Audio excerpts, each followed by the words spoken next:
Im Bechukosai telechu, if you'll go in my statutes, if you'll follow my ways, life will be beautiful. You'll have rainfall in its time. Your storehouses will be filled with abundance. You'll have peace. You will have an idyllic life.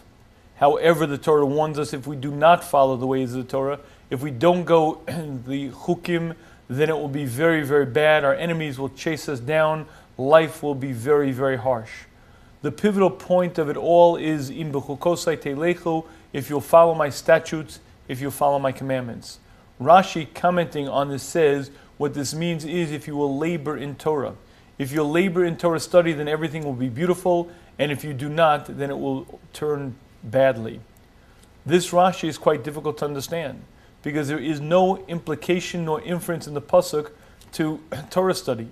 The Torah is very specific. If you'll follow my statutes, if you'll listen to the commandments, there are 613 commandments, yet Rashi says what this means is if you'll labor in Torah study.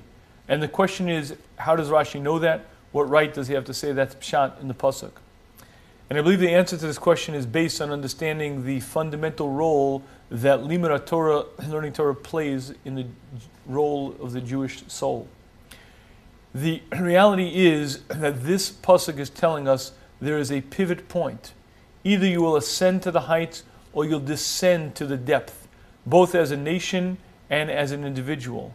The human being is comprised of two different parts. There's a nefesh bahami within me, an animal soul, and there's a nefesh sichli, a beautiful, pure soul.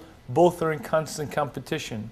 The Chovos HaLevavos explains to us that the two parts are constantly engaged in a fight, vying for primacy over I. Much like a muscle, the more you use it, the stronger it becomes. With disuse, it atrophies. The more I engage either part, the stronger it becomes. Everything that I do throughout my day strengthens the nefesh bahami. The animal side of the human gets constant reinforcement. We're constantly eating, constantly engaging it. It will vanquish the other part. The single greatest spiritual nourishment for the soul, for the neshama, is limud Torah. Hashem gave us this specific mitzvah of learning because it's rocket fuel for the soul, and that is the pivot point. The reason why Rashi says Im Bechukosai telechu refers to limud Torah is because ultimately that is the pivot of the human. If a human being is involved in limud Torah and studying Torah, he ascends, his soul becomes prominent, and he becomes a different person. And if he doesn't, he heads down the other path.